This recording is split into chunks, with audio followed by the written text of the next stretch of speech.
And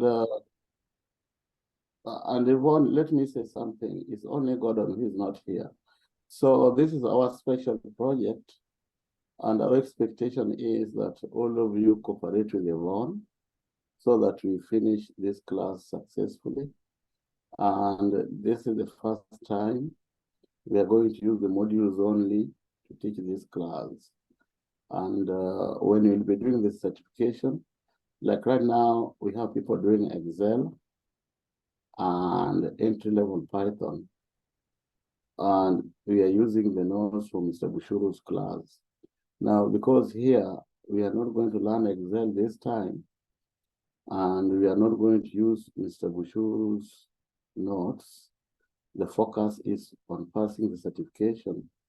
So what is going to happen that from October, now you will enroll for 2 classes. One is the data analytics certification, and another one is the intermediate certification. So from here, entry to intermediate in October. And that intermediate we're going to offer you for free. We are not going to charge anything. And then data analytics certification. So that's the plan.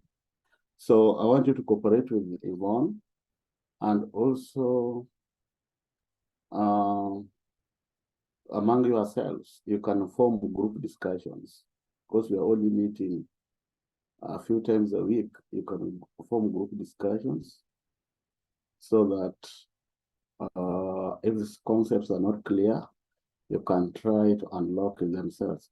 So Yvonne, we did agree that we meet twice a week. So they are meeting on Saturdays, 12:30 to 2:30, and which day again? The other day we'll discuss after the class. Yes, the day which everyone is comfortable with. Yeah, so work with them so that you come up with a stable schedule so that we can tell the others what the schedule looks like. But should be 2 times a week. That's 4 hours a week. And if they want Sunday and they're also comfortable with Sunday, that's fine. If they want midweek, that is Wednesday. And if it is midweek, people are at work, so it should be in the after work from 5:30 or from 6 going onwards. So we'll try to get more people on board by Friday next week. And Friday will be the last time we'll be at the meeting. Now, Yvonne is an assistant instructor. Now, if Yvonne is confirmed as an instructor from October 1st, then it means we'll be creating vacancies. So one of you will definitely become an assistant technical instructor. And if everybody gets the certification and we have students in North America, then I'll give everybody, I'll appoint everybody an assistant technical instructor to work with the teachers. So let the focus not be on the fees, let the focus be on passing the certification, because once you pass the certification and you have a degree in a quantitative field like engineering, biology, medicine, education, biochemistry, pharmacy, geography, statistics, IT, it will be easy to market you. But without at least one certification, it is extremely difficult to market you. The certification is international and is applicable anywhere in the world. We have no control over the certification. We don't set the certifications. We don't set the terms of the certification. That's another regulation, but it's like Kenya National Examination Council. So with those few remarks, or are there many remarks, I wish you well, and I wish to hand over the class to Yvonne. So now, Yvonne, the next time we meet now is after they have done the certificate, that's online.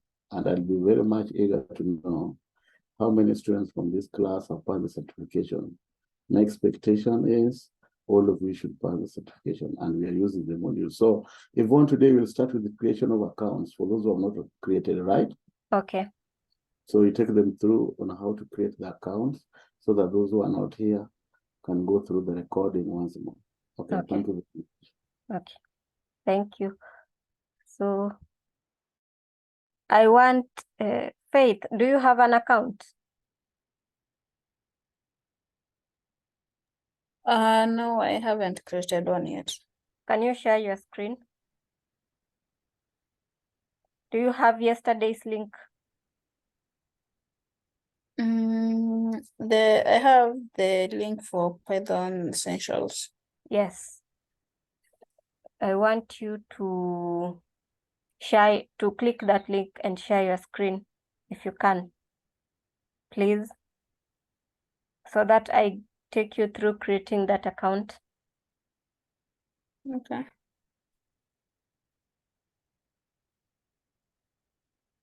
Can you share? Do you see the share button? Oh, okay.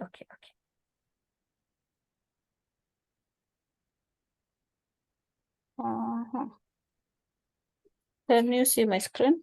Yes, but you are sharing the Zoom screen. Yes. Okay, you can sign up.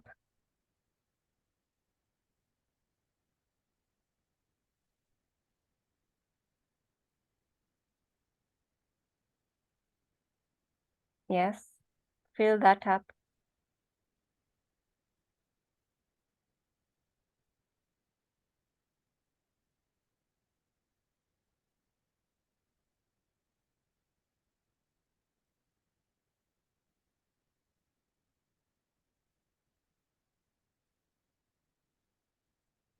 Please verify your email.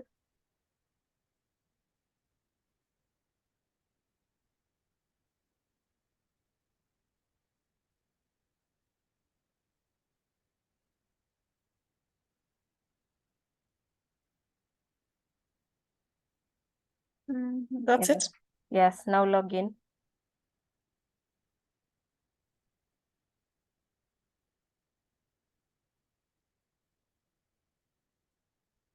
That's it. Now you're going to do Python Essentials 1. That's the one we are beginning with. You can enroll, or you can just first click details and then see what it's all about.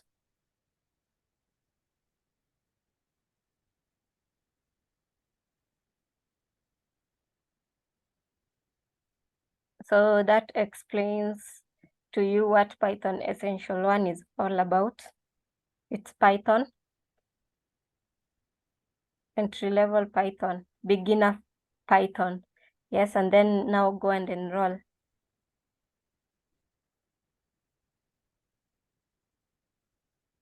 English, launch course,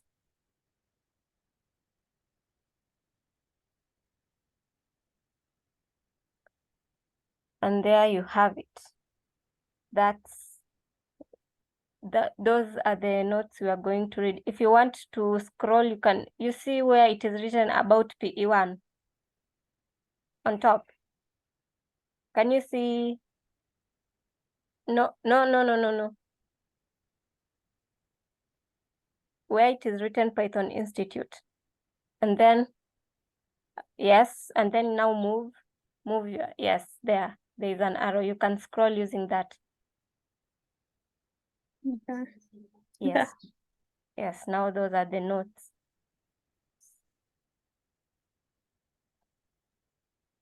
Okay. So normally you say this is the first time you're having this class at this time. So normally when do you have the class? Normal classes for Kenya run from 3 p.m. to 7:30 p.m. And then for North America, they run from 1 a.m. to 5 a.m. in the morning. Okay. Yeah.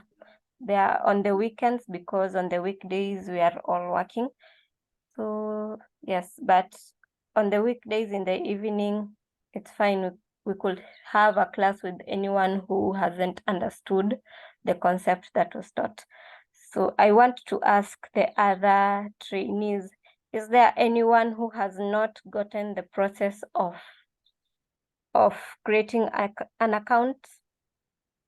Can I stop sharing my screen? Yes, you can stop sharing. May I get the link? Okay. Faith, Mary, okay. Let me see if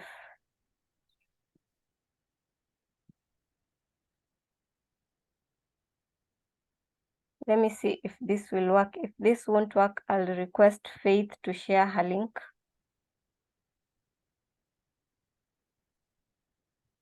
Try clicking on that and tell me if it's working.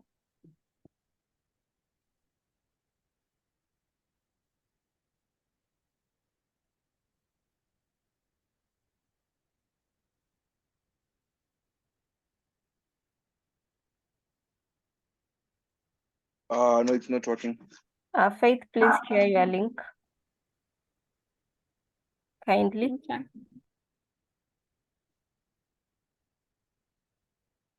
Just a minute. Okay.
Can you see my screen?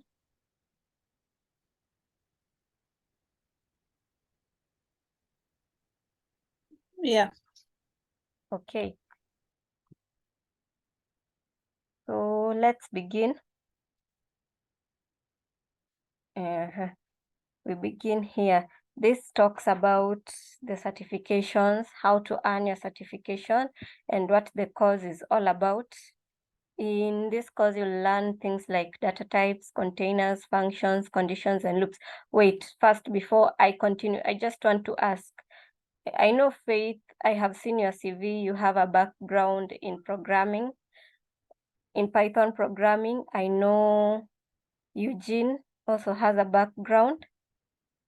I just want to ask, Olwatch, do you have a background in programming before we start? Yeah, I did Java. Oh, that's really good. So I guess then this concept is not all new to you. You can understand pretty well. Okay, let's move on.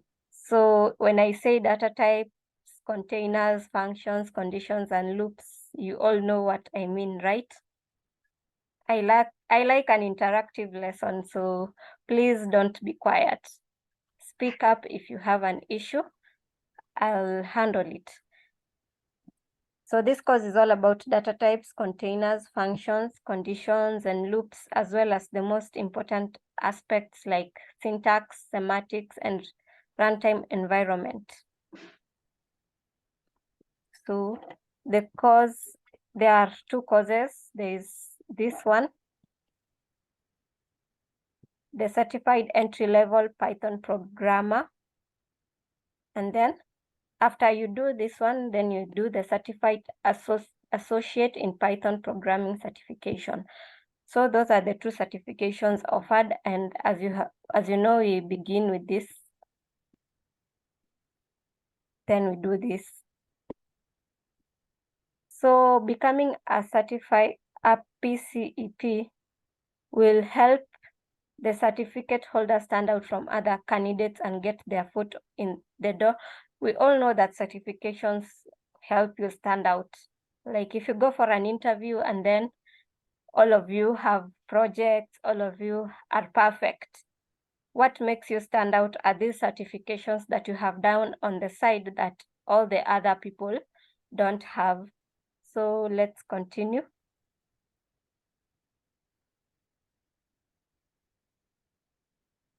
So we start with module 1, Introduction to Python and Computer Programming. Here, what will we learn about? What are the objectives of this module? 1, you will learn the fundamentals of computer programming, i.e. how computers work, how the program is executed, and how programming language is defined and constructed. So this is basically just computer programming, beginner computer programming, even before you get to the hands-on part. This is what this module is all about. And then the difference between compilations and interpretations. We all know there are interpreters and compilers. So as we proceed, we'll get to know the difference between the two, and then we'll get to know Python more personally. Like, what is Python? You know, when you go and learn Python online, like use resources like YouTube, you don't get to learn where Python came from, and you don't get to learn things like Cython, which we will see as we proceed with this module.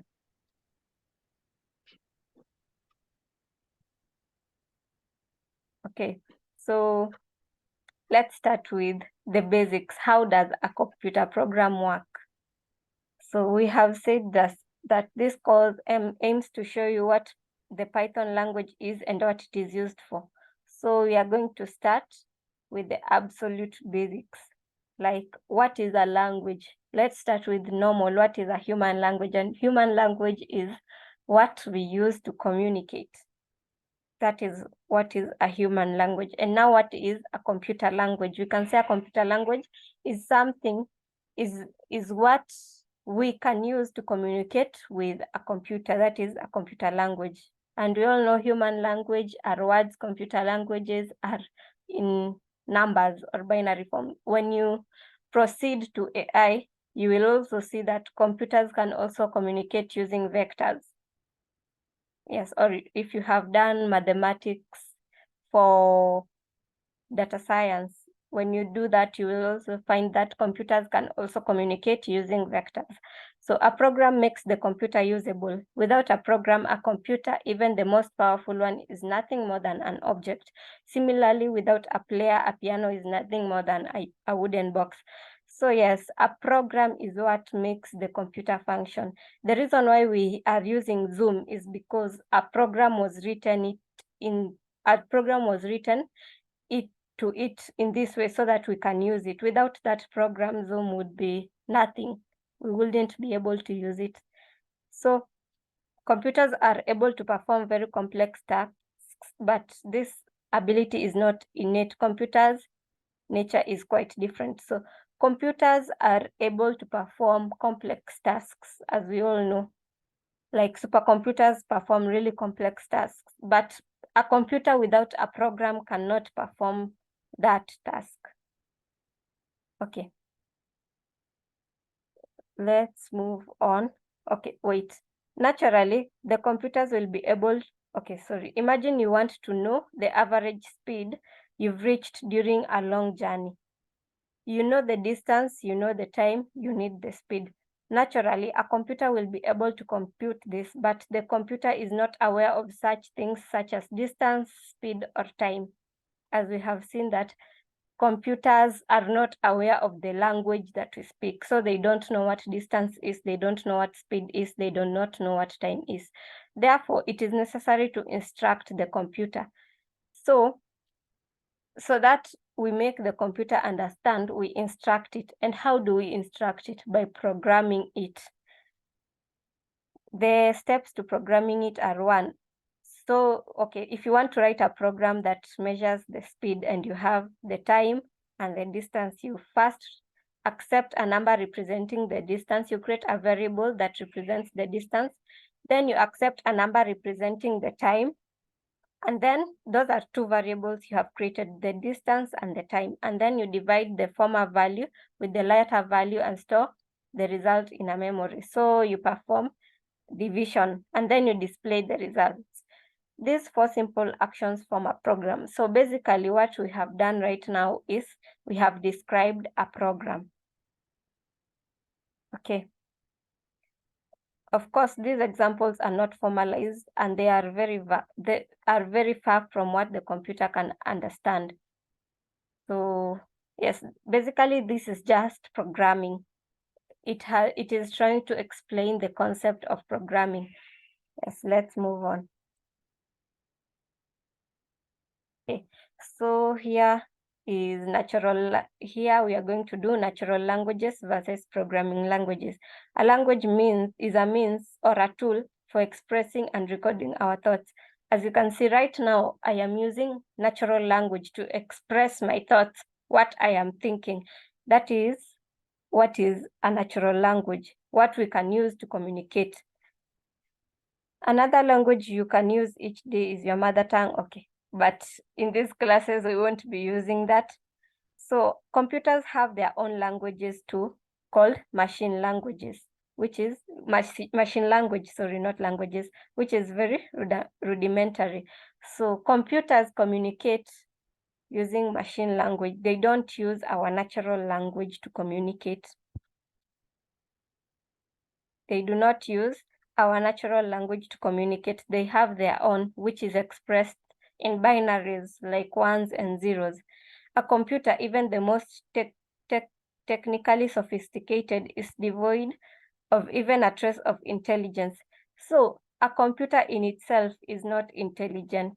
You cannot speak to it and it understands you, not unless it is programmed, not unless a program is written for it to work that way.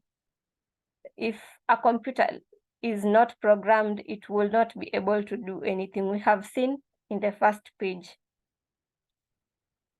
The commands it recognizes are very simple. You can imagine that a computer responds to orders like take that number, divide it by another number, and save the result. Now this is programming the way we have done in the previous page. Take a number, divide by another number, save the result. A complete set of commands is called an instruction list. So if you give a computer a complete set of commands, like the way we have told it to, take one value, store it as distance, take another value, store it as time, and then divide the two and then store the number. That is what we call an instruction list. Sometimes the abbreviation is IL. Sorry, you can't. Okay, let me see if I can scroll. Yes, sometimes the abbreviation is IL. Different types of computers may vary depending on the sizes. Different types of computers may vary depending on the size of their ILs. So ILs are different. We all know we have different programs out here. There's a program like Zoom. There's another program like Microsoft Word. That's a software, and in software we found programs.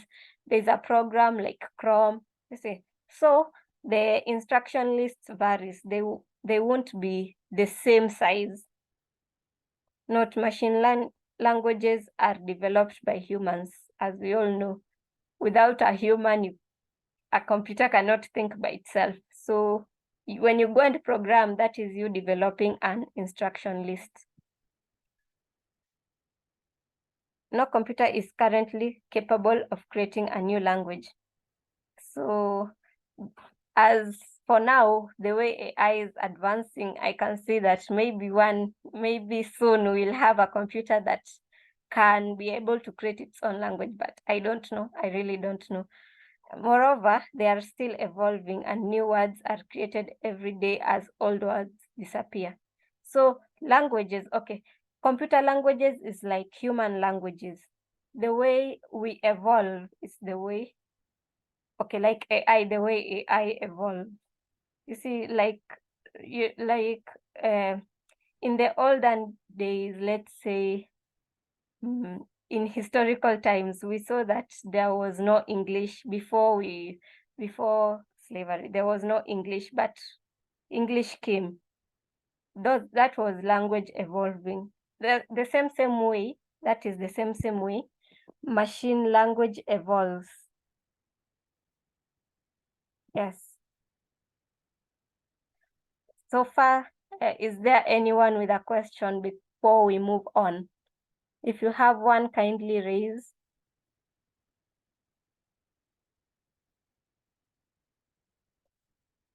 Okay, we'll move on. What makes a language?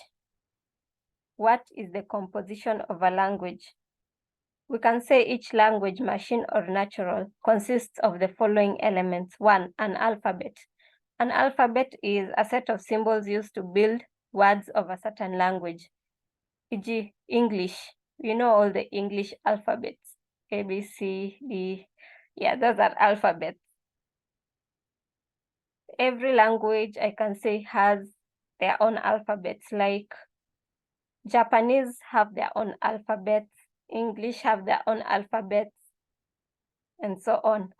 A lexis, aka a dictionary, a set of words the language offers its users. E.g., the word computer comes from the English language dictionary. Well, that one doesn't, I can't pronounce that one. So that's what a lexis is. A lexis is just a word like bag, wood, that's a lexis. So lexis change, like English lexis are different from Chinese lexis, depending on the alphabets. And then there is a syntax, a set of rules, formal or informal, written or felt, used to determine if a certain string of words forms a valid sentence. For example, a syntax, these are the rules that are used to determine if the sentence is correct or is valid. For example, if I say, I am a Python, that is syntactically correct, while I a Python am isn't. So syntax is basically the sequence of words that show that this statement is correct. We can put it that way. And a syntax in Python or a programming language is how the language is written. We all know that. That's its syntax, how it flows.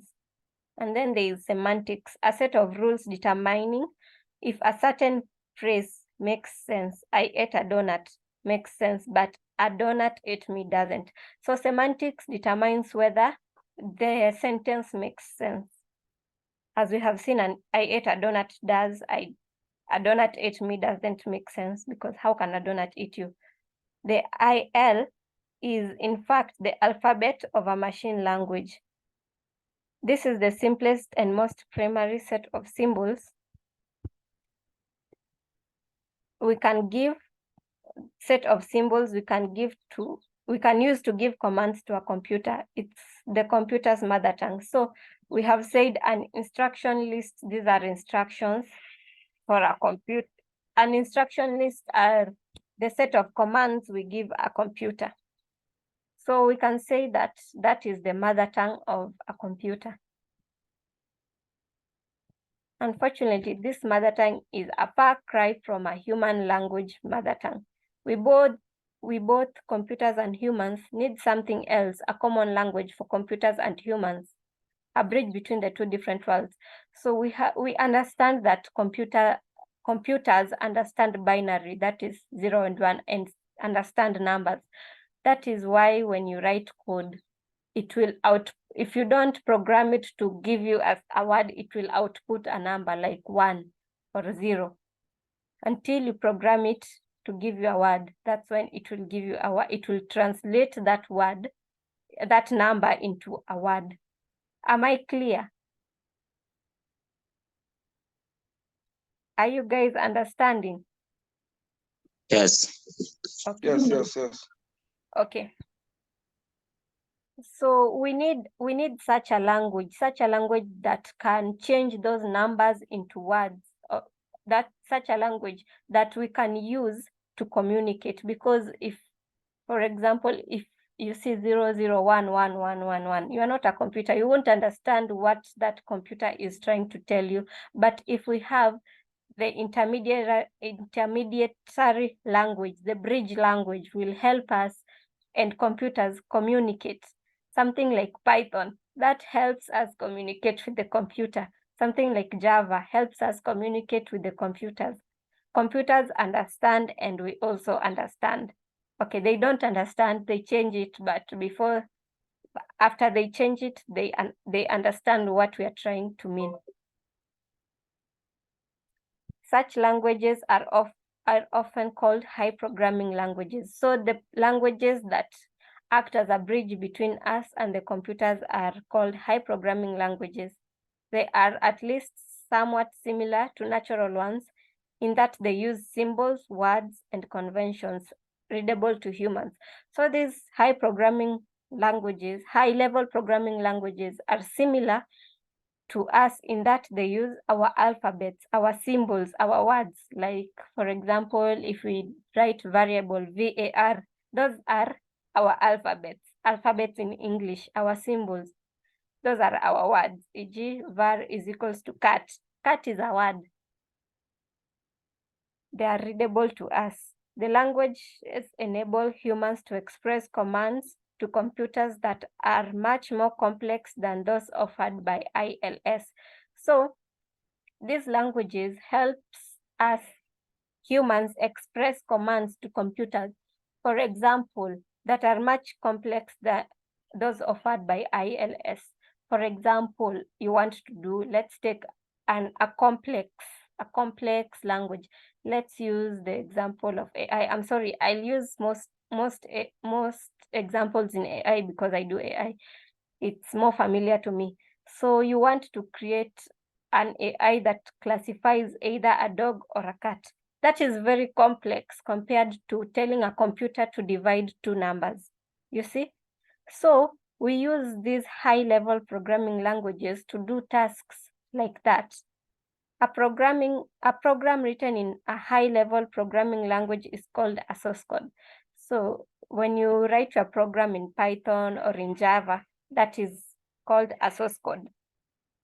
Similarly, the file containing the source code is called a source file. So you write a program, you call it a source code, and where you save that program, that file that contains the source code is what we call a source file.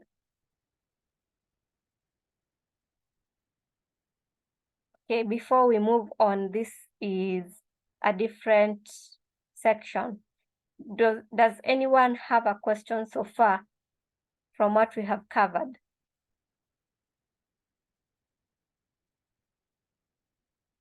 Okay, we will move on. Compilation versus interpretation. Computer programming is the act of composing the selected programming languages elements in order that will cause a desired effect. For example, you want to classify a cat or a dog. You will have to order it in a way that will give you your desired output. That is basically computer programming. You're programming it to give you what you want. It's up to the programmer's imagination, knowledge, and experience. So this, for you to get your desired output, it's up to your imagination, your knowledge, and your experience. For example, you imagine a computer program like before, let's use ChatGPT. Before ChatGPT came out, there was someone who sat down and imagined a computer that could do what ChatGPT does. After imagining, the person went and got knowledge.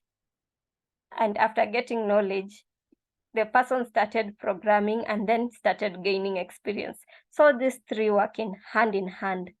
And then, of course, such composition has to be corrected in many senses. So for you to build something like that, you have to correct the composition. Alphabetically, the program needs to be written in a recognizable script, such as Roman, whatever, that language, I can't pronounce it, I'm sorry, Roman, English, and then lexically. Each programming language has its dictionary and you need to master it. So you need to master the dictionary of a programming language. Example of a word in a dictionary. Okay, let's see. Okay, example of a word in a programming language dictionary is like a variable. You have to master the dictionary of the programming language you want to use. Then syntactically, each language has its rules and they must be obeyed. Each language has its own rules and these rules must be obeyed. Example, in C, in C, you cannot indent. You can write it without indentation. But in Python, if there's a loop which you're supposed to indent and then you do not indent, it will give you an error. Those are the rules that must be obeyed. Semantically, the program has to make sense. Unfortunately, a programmer can also make mistakes with each of the above 4 senses. So we all know we get errors. Errors are just mistakes that we make that they can either be alphabetically if you write var with a capital V instead of small v. Lexically, if you use an inbuilt function to name your variable, that will definitely throw an error. Syntactically, if you don't indent, or semantically, if your program doesn't make sense. Though semantically, even if your program doesn't make sense, it might give you an output. It just won't give you the desired output. And that is how you know your program doesn't make sense. As we know, giggle, we say giggle, garbage in, garbage out. Unfortunately, a programmer, yes, we have done that. Let's assume that you've successfully written a program. How do you persuade the computer to execute it? You have to render your program into machine language. Luckily, the translation can be done by a computer itself, making the whole process fast and efficient. This just simply explains what we have said. After writing, the program needs to be changed into machine-readable format, into a format that machines can understand. And we all know that computers understand numbers, not words. There are 2 different ways of transforming a high-level programming language into a low-level programming language or a machine language. There is compilation. The source program, there is compilation. The source program is translated once. However, this act must be repeated each time you modify the source code. So you see, a compilation is the source program is translated once. You run your program once, that is compilation. E.g. and.exe file if the code is intended to be run by an MS Windows. So it is compiled once. Containing the machine code. Now you can distribute the file worldwide. The program that performs this translation is called a compiler or a translator. So in compilation, the source code is translated once. However, this act must be repeated. For example, a compiler, we know compilers like VS Code, that is a compiler. An example, all of you here have told me you have programmed, so you have used compilers. Once in a while, you have interacted with a compiler. So the work of a compiler is to translate the code that you have written into a language that the computer will understand. And then there's interpretation. You or any other user of the code can translate the source program each time it has to be run. The program performing this kind of translation is called an interpreter. So as we have seen, the compiler is translated once, but the interpreter, it translates the source program each time it has to be run over and over and over again. When you run it, when you run the program, you have to translate it again. When you run it, you have to translate it again. The program that performs these kinds of translation is called an interpreter, as it interprets the code every time it is intended to be executed. So the program is an interpreter. Due to some very fundamental reasons, a particular high-level programming language is designed to fall into one of these two categories. So most of the programming languages can either be run by a compiler or an interpreter. There are very few languages that can be both compiled and interpreted. Usually, a programming language is projected with this factor in its constructor's mind. Will it be compiled or interpreted? So before you write a programming language, before you write a programming language, you have to think, will it be compiled or will it be interpreted? Will someone use a compiler to write this language, or will someone use an interpreter to write this language?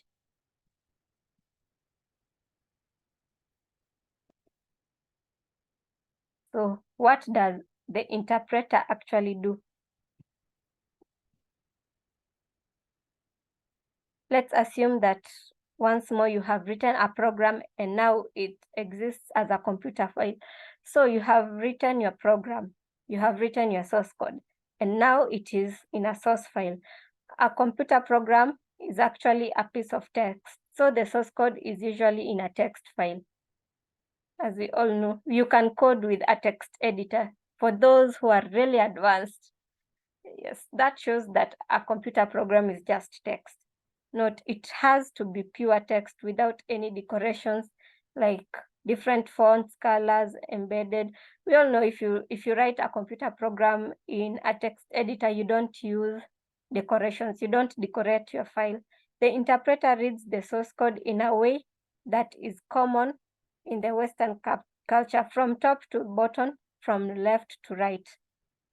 So the interpreter reads the source code the way you read the source code, or the way you are reading a document, from the top to the bottom, from the left to the right. There are some exceptions. They'll be covered later in this course. So there are some exceptions where the interpreter will read it differently. First of all, the interpreter checks if all subsequent lines are correct. So before the interpreter interprets your code, it has to first make sure that your code is correct. If it finds any error, it throws an error message. The interpreter will inform you where the error is located and what caused it. However, this message may be misleading as the interpreter isn't able to follow your exact intentions. So the interpreter will give you an error message and tell you where the error is, and then you have to correct your error.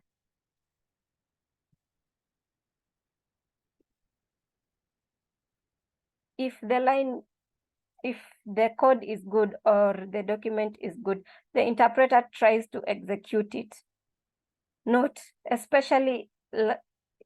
each line is usually executed separately. So the trio read, check, execute can be repeated many times. So your program each line is executed separately. So every time the interpreter will read a line, check if it's correct. If it's correct, it will execute your line until your source code is done. More times than the actual number of lines in the source file, as some parts of the code may be executed more than once. So for example, in a loop, we all know a loop is executed severally. So this just means that the interpreter will read that line again, check if it's correct again, then execute that line again, over and over again, until the loop is done. It is also possible that a significant part of the code may be executed successfully before the interpreter finds an error. This is normal behavior in this execution model. Sometimes you can run a code and then it executes, and then after executing, it finds an error. For example, this actually mostly happens when building models, machine learning models or AI models. Sometimes you can build a model, it runs, and then the second time you go and run it again, it throws an error. You may now ask, which is better, the compiling model or the interpreting model? There is no obvious answer. If there had been, one of these models would have ceased to exist a long time ago. Both of them have their advantages and their disadvantages. So there is no better answer of which is better between interpreter and compiler. Both of them are advantageous and disadvantageous. So let's move on. Before we go to that, is there anyone who has an issue or a question you can raise before we move on? I have a question. Okay.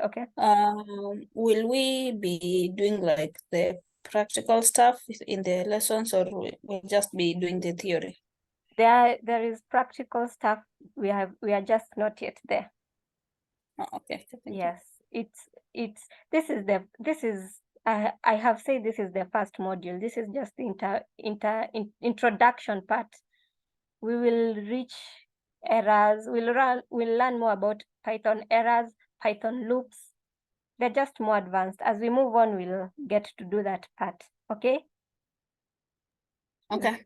Is there any other person with a question before we move on? Okay. So compilation versus interpretation, advantages and disadvantages. Let's do the compilation first. The execution of the translated code is usually faster. A compiler executes your code faster. Only the user has to have the compiler. The end user may use the code without it. Like the way we are using the applications. We don't have the compiler that we run the code and then now we use the application, we just use it. The translated code is stored using machine language, as it is very hard to understand. To understand it, your own inventions and programming tricks are likely to remain your secret. So the code is normally stored in machine language, in numbers. Okay. The disadvantages of a compiler or compilation. The compilation itself may be a very time-consuming process. You may not be able to run your code immediately after making amendments. You have to have as many compilers as hardware platforms you want your code to run on. So those are the two disadvantages of compilation. We can go to interpretation. You can run your code as soon as you complete it. There are no additional phrases or translations. So as soon as you complete your code, you can run it. The code is stored using programming language, not machine language. This means that it can be run on computers using different machine languages. You don't compile your code separately for each architecture. So the code is not translated to machine language. That is why it has to be translated every time the program is run. But in the compilations, once it is translated, it stays that way. Disadvantages of interpretation. Don't expect interpretation to ramp up your code to high speed. Your code will share the computer's power with the interpreter, so it can't be really fast. Both you and the end user have to have the interpreter to run your code. So, one, don't expect your interpreter to run your code at high speed. It will use your computer's power. Yes, so if your computer has low RAM, your code will run slowly. Both you and your end user have to have the interpreter to run your code. So both you and your end user will have to have this interpreter for you to be able to run the code. Before we move on, is there anyone who hasn't understood this? What does this all mean? For you, Python is an interpreted language. This means that it inherits all the described advantages and disadvantages. Of course, so if you want to run Python, you have to have a Python interpreter. So Python, an example of an interpreted language is Python. For you to run Python, or let's say for you to run Java, you have to have an IDE. If you give someone else your Python code to run, they have to have the IDE for them to run the code. You won't be able to run your code without it. Fortunately, Python is free. Okay. Let's move on. So before we now get into Python, is there anyone with a question or a comment? If there is none, I will ask you questions and see what you have learned so far. Can I ask you questions? Okay. Am I teaching myself? I need you. We're still here. Oh yes, I need you to interact with me. I don't want to be the only one speaking. It's really boring if I'm the only one speaking. Also, you speak. Olwach, did you want to say something? I was just to say we were here. Basically. Okay. So who can tell me the difference between an interpreter and a compiler? Let me see if you have been listening.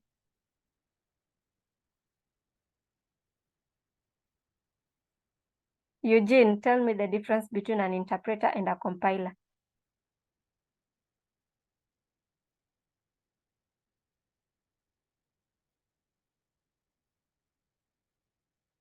Yeah, can you hear me? Yes, I can hear you. Yeah, compiler is just it translates the source code from a high level programming language, Mm-hmm. while the interpreter translates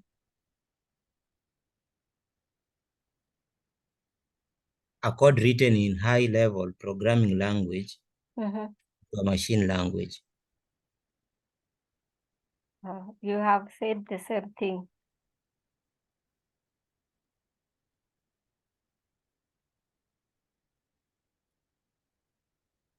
Eugene, and what is the Yes. difference between a compiler and an interpreter?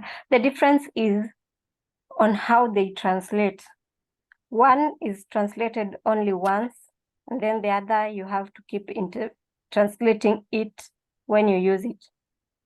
It's not translated once. Okay. Have you gotten the difference? Yes.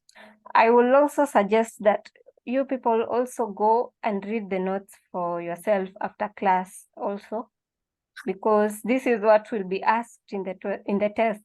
I know it sounds like theory is boring, but believe me, there are questions after this module, and those questions contain questions that you will find in the certification. So no matter how boring the notes sound, you need to read them. Okay, we can move on to what is Python.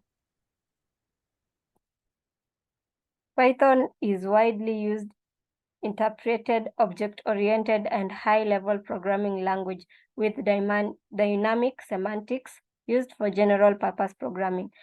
So that is the definition of Python. We all know that Python is object-oriented. It has OOP, and from the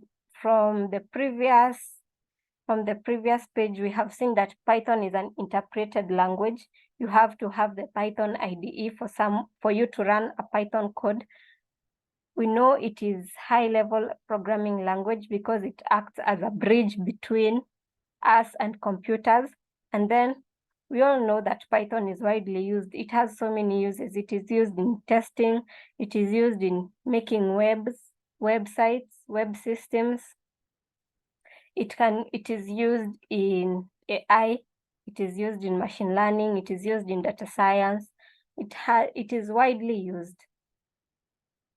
Okay, how did Python start? Well, you may know Python as a large snake. The name Python programming language comes from an old BBC television comedy called Monty's Python Flying Circus. I want you to remember this name. It is very important. Monty Python's Flying Circus. So that is where Python originated, an old BBC TV comedy. At the height of its success, Monty Python team were performing their sketches to live audiences across the world. And since Monty Python is considered as one of the two fundamental nutrients to a programmer, the other one is pizza. The other being pizza. Python's creator named the language to honor the TV show. So Python just originated from a circus. The creator of Python named it after the circus so as to honor the TV show.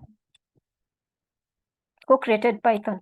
Please go and read that part for yourself, kindly. But just know the name is Guido van Rossum. That is the person who created Python.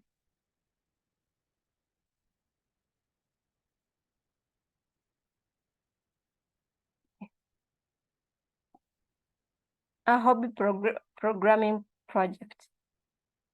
I also suggest you read this part.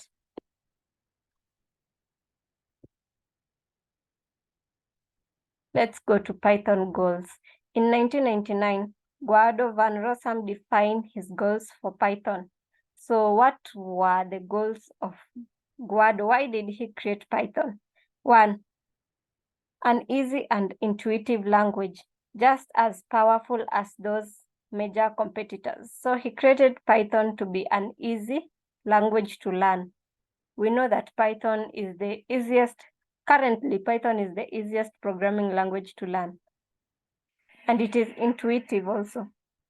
It is open source, so anyone can contribute to its development. And I can say this is what has led to the advancement of Python. It has so many libraries because it is open. It is an open source language.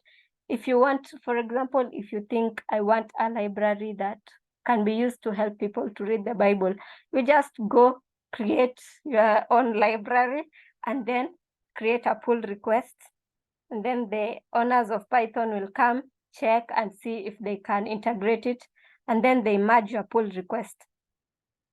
It's open source. The code is also that is as understandable as plain English. Python code is very understandable, and that is why it is easy to learn and it is intuitive because it is plain English.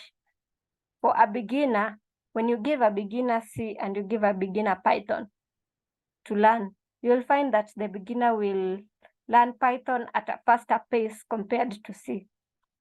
It is suitable for everyday tasks, allowing for short development tasks. Python is suitable for everyday tasks. So Python isn't a young language anymore. It is mature and trustworthy. It's not a one-hit wonder. So Python has matured. As you know, it has so many uses. So that shows it has really grown. Yes. Let's move on. What makes Python special? There are many reasons, and we have listed them already. What makes Python special? Why is Python standing out? Because, okay, maybe as we know, some languages like Java, though yes, they're developing, but you can't use them for some things. You can use Java to develop applications, mobile applications, but I have never seen a web application developed using Java. You can use Java to do machine learning, but it is very rare. It is rarely used. It is rarely used. The language that most people use out there is Python. And why is Python like this? Why do people keep choosing Python over and over again? Number one, it is easy to learn. As we have seen, you need a shorter time to learn Python. It is easy to teach. The teaching workload is smaller than that needed by other languages. It is easy to use for writing new software. It is often possible to write code faster when using Python. It is, yes, and then it's easy to understand. It's also often easy to understand someone else's code faster when it is written in Python. So one, if it is easy to learn, then that means it is easy to understand. And if it is easy to learn, that means it is easy to use. And if it's easy to learn, that means it is also easy to teach. It's easy to obtain and install and deploy. Python is free, open, and multi-platform. Not all languages can boast that. So Python is easy to obtain. As we have seen, Python is an open source. You can install it, you can deploy it. Of course, Python has its disadvantages. One, it's not a speed demon. Python does not deliver exceptional performances. So sometimes Python can be small and can be slow, sorry, not small, can be slow. And you will encounter the slowness of Python, especially if you start running models like data science. When you now go to data science and then you go to AI, when you start running AI models, you'll figure out that Python can be very, very slow.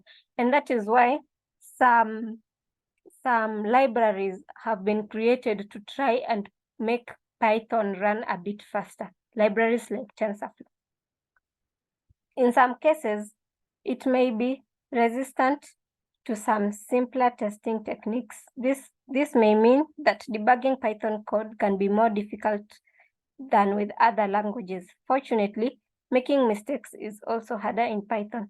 So in some cases, it may be resistant to some simpler testing techniques. Yes, if you are a software tester, that is, sometimes it may be hard to find a bug in Python compared to other languages, as compared to other languages. It should also be stated that Python is not the only solution of its kind available on the IT market. It has lots of followers, but there are many who prefer other languages and don't even consider Python for their projects. An example of this is IoT. Sometimes IoT is written in Python, but most of the time you will find that when people are doing IoT, they do it using languages like C and C++. I have done it using C.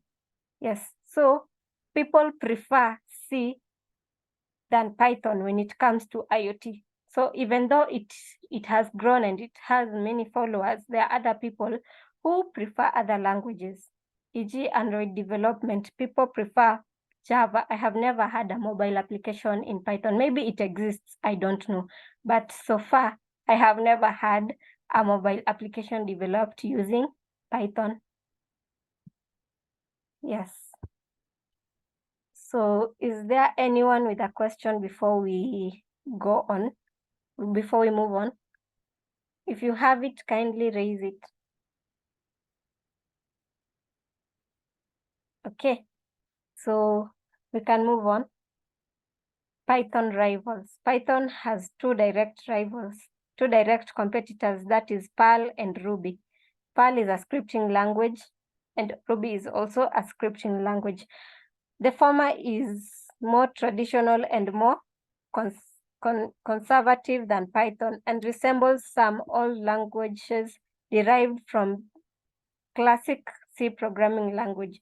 So the former that is Perl, I guess, is a more traditional language. In contrast, the latter is more innovative and more full of fresh ideas than Python. Ruby is a more recent language. So I guess the more the language, the newer the language, the more it develops. Because as you can see, language C was developed before Python was developed. And as for now, when I compare the two, Python is more developed or more advanced as compared to C. People move to the new language and leave the old one as the world keeps growing and the world keeps moving forward. Where can we see Python in action? We see it every day and almost everywhere. It's used extensively to implement complex internet services such as search engines, cloud storages, tools, social media, and so on. So Python can be used extensively. We have seen that. Or Python can also be used in cybersecurity. Sorry, I had forgotten that. Faith has done cybersecurity, and Python can also be applied in cybersecurity. Many developing tools are implemented in Python. More and more everyday use applications are being written in Python. So Python is being used widely. Lots of scientists have abandoned proprietary tools and switched to Pythons. Lots of IT project testers have started using Python to carry out repeatable test procedures. The list is long. Why not Python? Despite Python's growing popularity, there are still some niches where Python is absent or rarely seen. Now, where is Python not applied? 1. Low-level programming languages, sometimes called close or method programming. If you want to implement an extremely effective driver or graphical engine, you wouldn't use Python. Yes, you will use Shell. That is where Shell comes in. If you want to implement a low level, if you want to code an operating system, let me put it that way, you will use Shell, you will not use Python. And then applications for mobile devices, I have said, although this territory is still wanting to be conquered by Python, it will most likely happen someday. I have said I have never seen a mobile application developed using Python. I have only seen Java.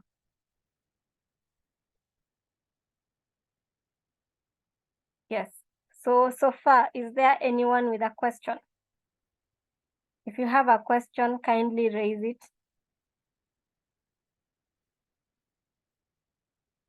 Okay. So we move on. There are two main kinds of Python. There is Python 2 and Python 3. Python 2 is an older version, and then they rolled out Python 3. And as we move on, we are currently in version Python 3.20 point something. I guess the last time I checked, it was there. It was along those lines. So as we move on, Python is also advancing. Python 3 is newer. These two versions aren't compatible with each other. Python 2 scripts won't run in a Python 3 environment and vice versa. So if you run, that is because it's advancing. If you have a Python 2 script, you can't run it in a Python 3 environment. And if you have a Python 3 script, you cannot run it in a Python 2 environment. So if you want an old Python 2 code to be run by a Python 3 interpreter, the only possible solution is to rewrite it, not from scratch, of course, but to change the code. So if you have a Python 2 code and you have a Python 3 interpreter, you will have to rewrite the code in a way that the Python 3 interpreter understands it. It is too hard and too time-consuming, too expensive and too risky to migrate an old Python 2 application to a new platform. It's even possible that the rewriting the code will introduce new bugs into it. It is easier and more sensible to leave the systems alone and to improve the existing interpreter instead of trying to work inside the already functioning source code. So if you have a system that runs on Python 2, just let it run on Python 2. Don't touch it. Instead of touching the system, try and upgrade and secure your interpreter and not the system itself. Python 3 isn't just a better version of Python 2. It is a completely different language. Although it's very similar to its predecessor, when you look from a distance, they appear to be the same, but when you look closely, you notice the difference. If you're modifying an old existing Python solution, then it's highly likely that it will be coded in Python 2. This is why Python 2 is still in use. Okay. If you're going to start a new project, you should use Python 3. Okay, if you're going to start a new project, you should use the the most recent Python version created, the most recent Python version released. You're supposed to go on their website, yes, and check the new releases. You can upgrade your Python, or you can install the newest version. It is important to remember that there may be smaller or bigger differences between subsequent Python releases, e.g. Python 3.6 introduced ordered dictionary keys by default under the CPython implementation. So as the Python advances, also new features arise. So you can find that, let me use Python 3.18, I guess. You can find that Python 3.18 has features that Python 3.0 doesn't have. Yes. All the code samples you will find during this course have been tested against Python 3.4, 3.6, 3.7, 3.8. Yes, I'll check the more advanced one and post it in the group. I guess the director has already created a group. Yes. So up to there, is there anyone with a question? I want us to stop there. So kindly, if you have a question, please raise it. Have you first understood, or was I moving too fast?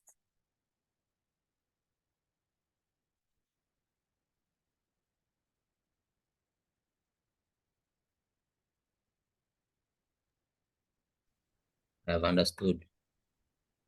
Okay. So we will stop there for today. Let me stop sharing my screen.